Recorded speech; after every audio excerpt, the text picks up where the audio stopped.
Hi guys, नमस्कार। मैं M के वर्ष और मैं डीएन पॉलिटेक्निक मेरठ में एचओडी स्टूडेंट। और आज जो मैं लेकर आए वीडियो, वो दरअसल हेक्सागनल एक रूम है और उसका हम एस्टिमेट करेंगे up to the ground level.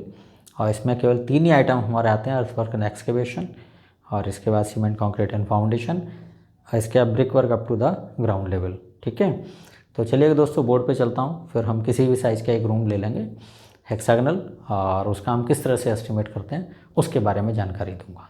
तो चलिए दोस्तों, बोर्ड पे चलते हैं, फिर आप देखिएगा इसको कि किस तरह से हम हेक्सागनल रूम का खास तौर से एस्टिमेट करते हैं। तो यहाँ पर है हमारा estimation of hexagonal room, estimation of hexagonal room. और जो हेक्सागनल रूम है, इसमें हमने सेंटर लाइन मेथड का यूज़ किया है, सेंटर लाइन मेथड। और इसको जो हमने लिया है up to ground level, up to GL, that is ground level, क्योंकि उसके ऊपर जो एस्टिमेट है उसकी प्रक्रिया बिल्कुल सेम है और उसमें किसी तरह का कोई भी चेंज नहीं है। हालांकि एक एस्टिमेट मैंने किया था अपनी वीडियो में, तो उसमें पूरा ही एस्टिमेट किया था, उसमें काफ़ी आइटम मैंने कवर किए थे। वुड वर्क का भी किया था, प्लास्टरिंग का भी, फ्लोरिंग का भी, DPC का भी, और आपका कंक्रीट वर्क का भी फाउंडेशन में, और इसके साथ साथ ब्रिक वर्क एंड सुपरस्ट्रक्चर। ठीक है, वही सब डिडक्शन करते हुए, और वो सारी चीज़ें उसके अंदर ली गई थी। तो उसमें कोई विशेष चेंज नहीं, लेकिन मेन चीज़ जो वेरिएशन आता है हमारा वो फाउंडेशन में, चूँकि ऑफसेट्स होते हैं और ऑफसेट्स की वजह से लेंथ चेंज हो सकती है, और होती भी है कई बार अगर टी जंक्शन आता है तो वहाँ पर। लेकिन चलिए दोस्तों, इसको मैं समझाता हूँ कि किस तरह से हम एक हेक्सागनल रूम है उसको सेंटर लाइन मेथड से हम एस्टिमेट करेंगे अप टू GL।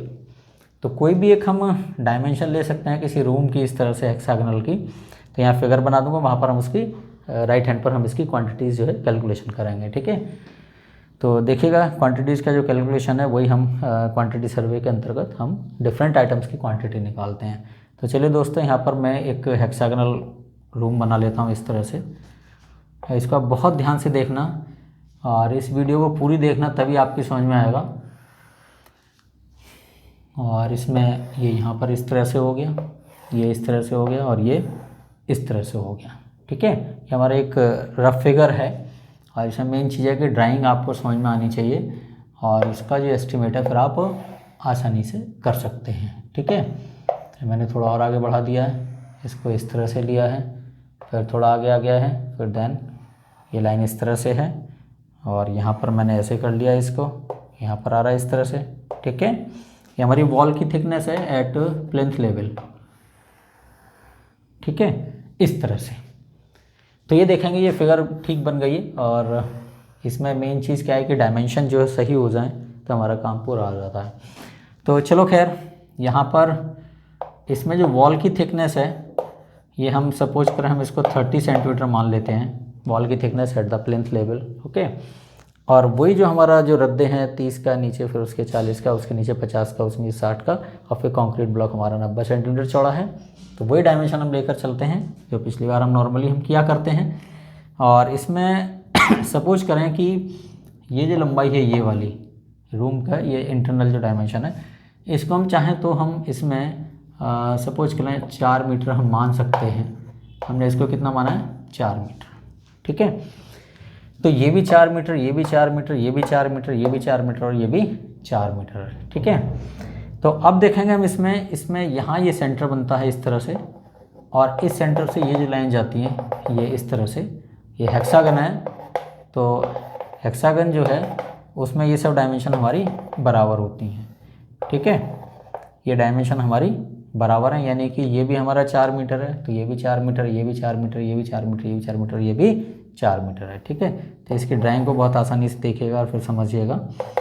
तो इसमें देखो हम किस तरह से करेंगे, और वॉल का जो सेक्शन है वो हमारा वो पहले जैसा ही है, और उसमें हमने कोई भी चेंज खास तौर से नहीं किया है कि इस तरह से वॉल आ रही है हमारी 30 की, फिर ये देन 40, फिर ये 50, ठीक है, एंड देन 60। ये हमने वॉल का सेक्शन है, और इसके बाद ये नीचे हमारा कंक्रीट का ब्लॉक इस तरह से। और चलो यहाँ पर मैं काट देता हूँ, this one is section at AB। ठीक है, इस तरह से मैंने इसको काट दिया है, और यहाँ पर ये आपका ग्राउंड लेवल है, और ये पोर्शन मैंने काट दिया इस तरह से। और इसमें ये 40, 30, 50, 60 और ये कंक्रीट का ब्लॉक, और ये हमारी लंबाई या इसकी जो चौड़ाई है कंक्रीट ब्लॉक की वो हमारी 90 सेंटीमीटर। ये वही आपका 30, 15, फिर ये 15 और ये 15 और ये भी 15, ये सब सेंटीमीटर में डायमेंशन है उसी तरह से, ठीक है। और इसमें ये ब्रिक वर्क है आपका इस तरह से, तो मैंने यहाँ पर दिखा दिया है, ठीक है। And this is what GL। तो हम जो एस्टिमेट करेंगे वो केवल GL तक ही करेंगे, इसका आप ध्यान रखिएगा, ठीक है। टोटल गहराई 90 सेंटीमीटर, कंक्रीट ब्लॉक की चौड़ाई वो भी आपकी 90 सेंटीमीटर, और ये 30 सेंटीमीटर कंक्रीट ब्लॉक यहाँ से यहाँ तक, ठीक है। और बाकी ये 15-15 सेंटीमीटर के रद्दे हैं, और यहाँ ये 40, 50, 60 और ये 30 सेंटीमीटर, ठीक है। तो देखिए इसको किस तरह से करेंगे, हम इसमें सेंटर लाइन निकाल लेंगे। देखो किस तरह से, ये सेंटर लाइन यहाँ पर होगी, बहुत ध्यान से देखिएगा कि सेंटर लाइन कहाँ होगी इसकी, यहाँ ये इस तरह सेंटर लाइन होगी जो मैं यहाँ पर बना रहा हूँ। और देखिएगा इसमें हम सेंटर लाइन की लंबाई निकाल लें तो उससे हमारे सारे काम जो है सॉल्व हो जाएंगे, ठीक है। अब देखो सेंटर लाइन कैसे निकालेंगे, इसको यहाँ पर हम परपेंडिकुलर अगर ये डालते हैं इस तरह से, ठीक है। तो ये एंगल यहाँ पर, चूँकि ये हमारा कैसा है ये हमारा समबाहु त्रिभुज है ये, ठीक है। तो ये समबाहु त्रिभुज है, तो ये ट्राइंगल जो है ये हमारा क्या है, समबाहु त्रिभुज है। तो इसमें ये जो डायमेंशन है ये यहाँ से यहाँ तक हमारी कितनी है, 4 मीटर है। तो ये कितना हो गया हमारा 2 मीटर, ठीक है। ये कितना हो गया, आधा पोर्शन 2 मीटर और ये भी 2 मीटर। ये एंगल कितना हो गया, 60 डिग्री। एंगल कितना हो गया, 60 डिग्री। तो 60 का ये एंगल हो गया ना। तो इसमें आप देखेंगे कि अगर ये 2 मीटर है, ये भी 2 मीटर है आधे पे, तो इसकी अगर हम ये हाइट निकाल लें तो हमारा ये काम चल जाएगा। यहाँ पर हम ये हाइट निकाल लें तो उससे हमारा ये काम चल जाएगा। दूसरी चीज़ है, हम जानना चाहते हैं ये लंबाई कितनी है। हम क्या जानना चाहते हैं, ये लंबाई हमारी कितनी है। तो सबसे पहले हम क्या करेंगे, इसको O मान लें और इसको मान लें सपोज करें C। ये हमने क्या मान लिया, O, और ये C पॉइंट माना ये वाला। या यहाँ पर हम मान लेते हैं दिस पॉइंट इज से C, यानी ऊपर वाला ये पॉइंट हमारा क्या है, C, ठीक है। तो हम इसमें कैसे निकालेंगे, देखो कि दिस अपॉन दिस बराबर tan 60। ये हमारा OC upon 2 metre that is tan 60, height upon base that is tan 60। तो पहले हम यही निकाल लेते हैं कि this one is how much. इसको हम H मान लेते हैं, चलिएगा। अगर ऐसे भी काम चल जाएगा तो हम देखते हैं कि H upon 2 that is tan 60, और tan 60 क्या होता है हमारा, दैट इज √3। तो H का मान कितना आ गया हमारा, 2 × 1.7 और 3 मान लें हम इसको, तो इट इज़ हाउ मच, 2 3 जा 6, 2 7 जा 14 और 2 1 जा 2 and 1 3, 3.46 मीटर। यानी यहाँ से यहाँ तक कि ये H का मान कितना है, इट इज़ 3.46 मीटर। ये कितना है हमारा, 3.46 मीटर, ठीक है, जिसमें ये 2 मीटर है। अब अगर हम यहाँ से यहाँ तक की लंबाई देखें तो ये कितना हो जाएगा, O to C, और ये इसको हम मान लें, हम सपोज करें D, this one is D। तो इससे देखेंगे कि H का मान हमारा कितना है, दैट इज OC। OC बराबर 3.46 मीटर, वाइट क्लियर। और OD हमारा कितना आ गया, it is 3.46 plus 0.15, it is how much, 3.61 metre. देखो हमने क्या किया कि ये जो एंगल है, ये एंगल हमारा कितना है, 60 का, ये भी 60 का है ना, ये भी 60 का, ये भी 60 का, ये भी 60 का, ये भी 60 का, ये भी 60 का, ठीक है। इस तरह से हमारे एंगल ये बन जाएंगे, ठीक है। अब हमने क्या किया कि दिस अपॉन दिस बराबर tan 60, तो उससे हमारा H का मान मिल गया। फिर इस H में हमने अब इस ट्रायंगल में लेंगे, इस वाले में, इस बड़े ट्रायंगल में। तो चलिए हम मान लेते हैं कि OD और इसको मान लेते हैं E, this one is E।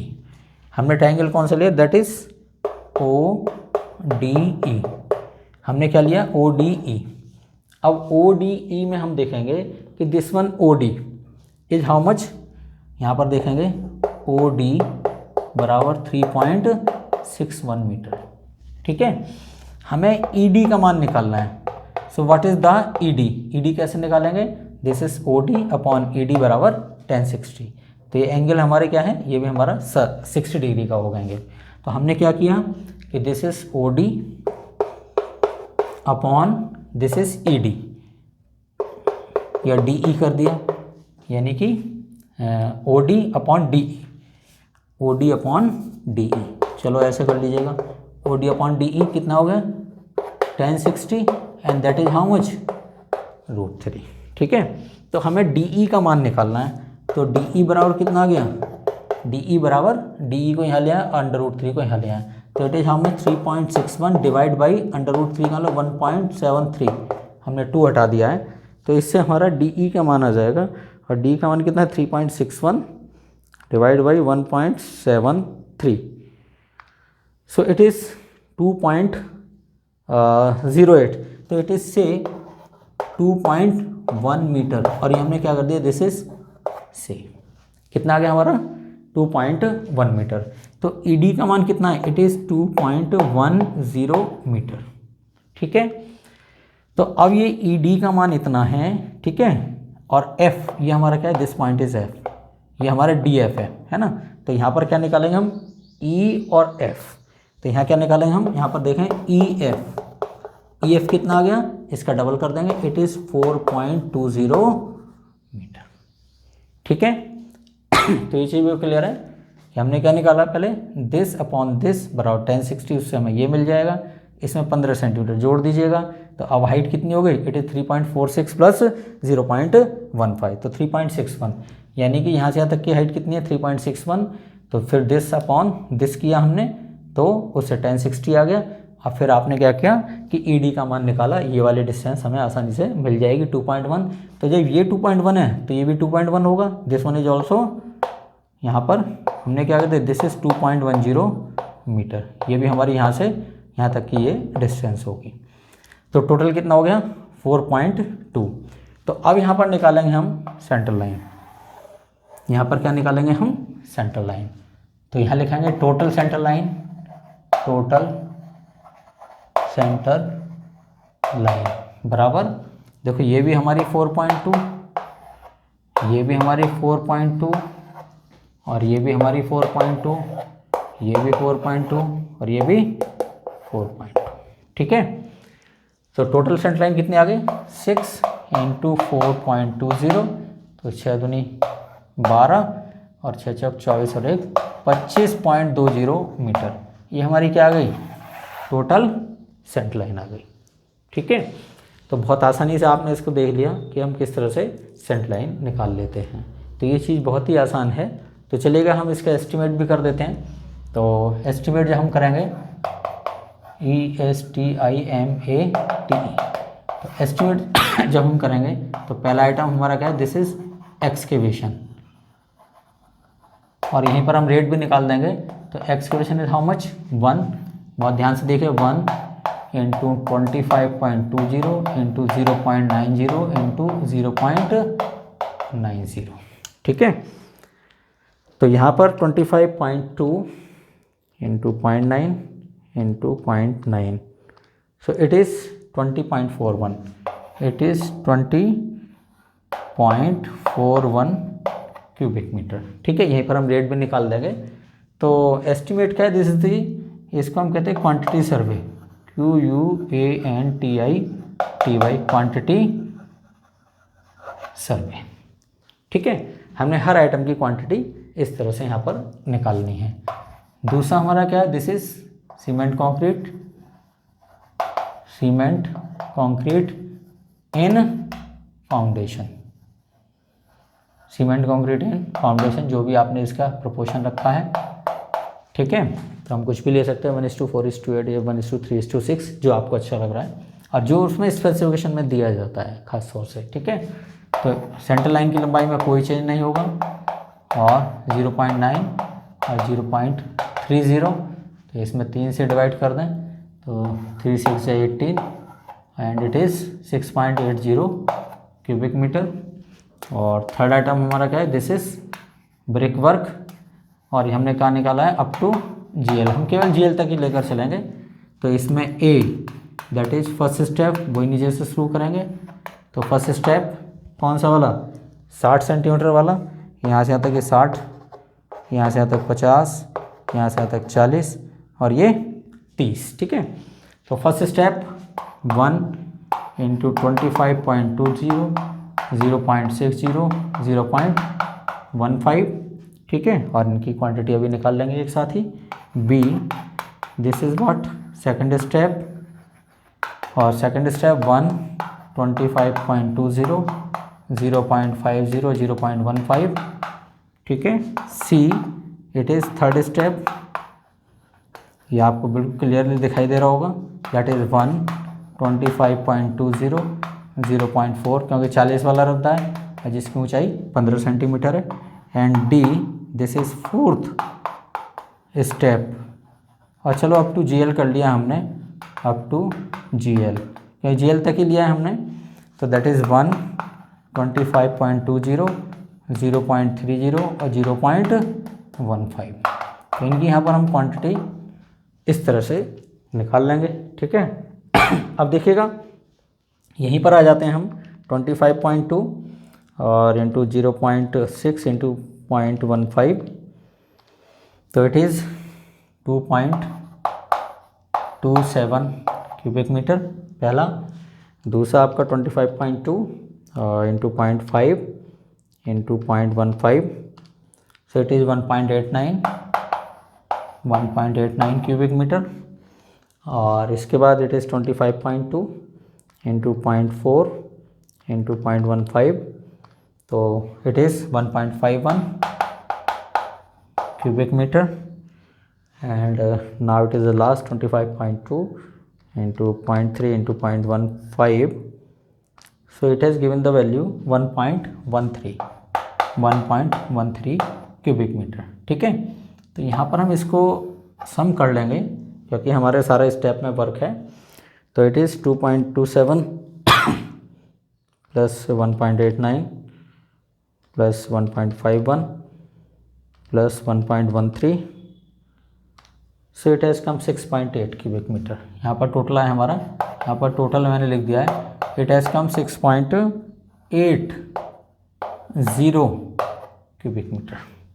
ठीक है, तो चलिएगा हम यही कर लेते हैं एट रेट 7500 पर 100। ठीक है, इसका रेट वही आपका 3000 रुपये पर क्यूबिक मीटर, और इसका रेट हमने 4600 रुपीज़ पर क्यूबिक मीटर। ठीक है, तो यहाँ पर जो लिया है 7500 बाई 100, ये है क्या है हमारा, दैट इज़ क्यूबिक मीटर। तो इससे अमाउंट हमारा निकल जाएगा कि 20.41 इंटू 75, दैट इज़ तो 1531 कर लिया हमने इसको, 1531। इसको मैंने से कर दिया है, से माने it is not the exact figure. ठीक है, मतलब near by. And now 6.8 into 3000, तो यहाँ पर जो इसकी वैल्यू है 20,400, ये रुपीज़ का सिंबल है। अगर हम ऐसे कर देते हैं ये, ठीक है, और इसके बाद ऑब्लिक करके फिर स्लैश लगा दें इसको, सो दैट इज़ रुपीज़, है ना। और फिर हमारा क्या, it is 6.8 into 4600, so it is 31,280।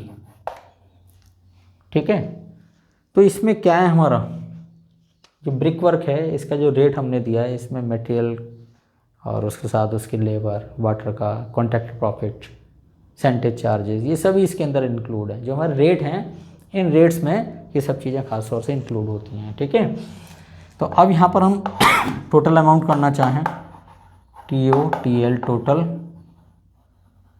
Amount, so it is 31,280 31280 plus 20400 and plus 1531, so it is 53,211, it is 211 rupees. ये हमारा क्या आ गया टोटल अमाउंट, यानी कि कॉस्ट इसको हम कहते हैं। ठीक है, तो अब यहाँ रेट निकालना चाहें, रेट पर मीटर ऑफ वॉल बराबर इट इज़ 53211 और डिवाइड बाई सेंटर लाइन हमारी कितनी है 25.20। ओके, तो चलिएगा 53211 divide 25.2, so it is how much 211.1.5 equivalent हम इसको कर लें, चलो इट इज़ 2112 रुपीज़ पर मीटर, क्या आ गया लगभग 2112 रुपये पर मीटर। ठीक है, तो अगर बाई दी वे जैसे हमने जो हेक्सागनल जो शेप ली है या जो हेक्सागन बनाया, ये 4 मीटर के बजाय अगर हम 5 मीटर का बना लें, ठीक है, तो हम ये सेंटर लाइन निकाल सकते हैं आसानी से। ठीक, और जो सेंटर लाइन की लंबाई आती है उसमें अगर हम इस रेट से मल्टीप्लाई कर दें तो हमें उसकी कॉस्ट मिल जाती है, अगर हम स्पेसिफिकेशन यही लेके चलें जो हमने इसमें लिए हैं। ठीक है, जिनके आधार पे ये जो हमने रेट निर्धारित किया है। ठीक है, तो इन सब से क्या हो गया, हमें ये कॉस्ट मिल गई। इस कॉस्ट को हमने क्या किया कि जो हमने कंस्ट्रक्शन किया है उसकी वॉल की पेरीमीटर ले ली, उससे हमने डिवाइड कर दिया, तो रेट हमें पर मीटर का मिल गया है। ठीक है, इसी तरह से अगर हम इसका पर स्क्वायर मीटर एरिया निकालें, क्या निकालें पर स्क्वायर मीटर, तो हम क्या करेंगे पहले इस ट्रायंगल का इसका एरिया निकालेंगे, इसका इस वॉल का एरिया निकालेंगे। तो अगर इस वॉल का एरिया मिल जाए तो हमारा काम यहाँ पर चल सकता है। तो अब आप देखेंगे यहाँ पर ये 2 मीटर है, ये हमारा 2.1 है यहाँ पर, तो हमें क्या चाहिए, हमें इस चीज़ का एरिया चाहिए ना, दिस वन इज। अगर यह हमें ये वाली लंबाई मिल जाए, अगर ये वाली लंबाई हमें मिल जाती है तो हम इस पूरी छत का एरिया निकाल सकते हैं, पूरे प्लिंथ एरिया निकाल सकते हैं। तो यहाँ पर हमारी देखो ये लंबाई कितनी है, ये लंबाई अगर देखो 2.1 है और ये 2 मीटर है, 2.1 तो 2.2 मीटर आ जाएगी ना, तो से इट इज़ 2.2 मीटर यहाँ से यहाँ तक, तो ये कितना हो गया, इट इज़ 2.2 मीटर। ठीक है, तो चूँकि ये देखो ये 2 मीटर है तो ये 2.1 और ये हमारा 2.2, तो अब यहाँ से यहाँ तक की लंबाई कितनी होगी, इट इज़ 4.4 मीटर। तो अगर ये 4 है तो ये यहाँ से यहाँ तक कितना है, it is 4.4 metre and it is what say, क्योंकि इसको हमने बहुत प्रिसाइजली अभी नहीं किया है। ठीक है, तो अब हम क्या करेंगे इस ट्रायंगल का अगर हम एरिया निकाल लें और उसको 6 से मल्टीप्लाई कर दें तो हमें क्या मिल जाएगा, हमें टोटल प्लिंथ एरिया मिल जाएगा। तो प्लिंथ एरिया यहाँ पर निकालें, अगर हम इसे आगे ले लें थोड़ा सा और, तो यहाँ पर निकालें plinth area PLINTH, this is what plinth area of hexagon HEXAGON। Hexagonal shape कर दिया है, hexagonal shape SHAPE as given जो हमारी दी गई है ना। तो प्लिंथ एरिया कितना हो गया हमारा, that is 6 into half, base कितना है हमारा, that is 4.4, half base into height. अब हाइट हमारी देखें ये कितना है हमारा 3.46 प्लस 30 सेंटीमीटर, 3.46 प्लस 0.3 कर लेंगे तो इट विल कम 3.76 मीटर। तो यहाँ मैंने यहाँ कर दिया है कि 3.46 प्लस 0.30, ये हमने क्यों लिया 0.30, देखो ये कितना है हमारा 3.46 प्लस 0.3 और जोड़ दें, या 346 सेंटीमीटर है उसमें 30 सेंटीमीटर और जोड़ देंगे तो इट विल कम 3.76। तो एरिया कितना आ जाएगा 3.76 into 4.4 and divide by 2, this one into 6, so it is 49.63, this is 49.63 meter square. So what is the plinth area, this is the area covered by the roof, क्योंकि हमने इसके ऊपर पूरे पे छत डाली है, तो लिहाजा इसका एरिया प्लिंथ लेवल पर हमारा कितना होगा, जितना भी वॉल का कंस्ट्रक्शन हम प्लिंथ एरिया पर करते हैं तो उसका जो टोटल एक्सटेंट का जो एरिया है कंस्ट्रक्शन का, that is known as the plinth area. ठीक है, तो अब आप देखेंगे कि यहाँ पर ये 49.63 स्क्वायर मीटर एरिया आ गया है। तो रेट हमारा क्या हो गया, अब रेट पर स्क्वायर मीटर निकालेंगे तो इट इज़ 53211 डिवाइड बाई 49.63। तो यहाँ पर 53211 divide 49.63। So now it has come 1072 rupees। तो 1072.15 और यहाँ पर स्क्वायर मीटर, तो से हम इसको कह देंगे कितना, 1073 रुपीज़ पर स्क्वायर मीटर। ठीक है, तो ये हमारा क्या है, कितने रुपीज़ पर स्क्वायर मीटर आ गया। यहाँ पर हमने RS कर दिया है ताकि आपको पता लग जाए। तो 1073 रुपये पर स्क्वायर मीटर। तो हमारे पास कोई भी कंस्ट्रक्शन है और उसमें हम हेक्सागन किसी भी साइज़ का ले लें, तो या तो हम इसके आधार पर उसकी अप्रॉक्सीमेट कॉस्ट निकाल सकते हैं, या हम उसका प्लिंथ एरिया निकाल लें और उसको इस रेट से मल्टीप्लाई कर दें, तो हमें सीधे कॉस्ट लगभग मिल जाती है। तो ये हमारा जो अप्रॉक्सीमेट जो एस्टिमेट है वो हमारा क्यूबिकल कंटेंट मेथड है, प्लिंथ एरिया मेथड है, या हमारा जो लेंथ वाला मेथड है हम उसको खास तौर से प्रयोग में ला सकते हैं। ठीक है, तो मोस्ट ऑफ द केस हम प्लिंथ एरिया रेट का सबसे ज़्यादा यूज करते हैं, लेकिन कई बार रूम्स हमारे ऐसे आ जाते हैं कि बहुत सारे रूम्स हैं, तो हम उसकी अगर सेंटर लाइन की टोटल लंबाई निकाल लें और जो हमारा रेट आ रहा है उससे मल्टीप्लाई कर दें तो हम टोटल कॉस्टिंग को निकाल सकते हैं। तो चलिए दोस्तों, इस वीडियो को देखते रहिएगा, और इसमें हेक्सागोनल जो रूम है उसका अप टू ग्राउंड लेवल मैंने उसका एक एस्टिमेट कर दिया है छोटा सा, तो आप इसको देखते रहिएगा। इसमें किसी तरह का कोई भी कमेंट अगर आपको महसूस होता है तो आप मुझे पोस्ट कर सकते हैं। चलेगा, thank you so much and thank you so much please, thank you.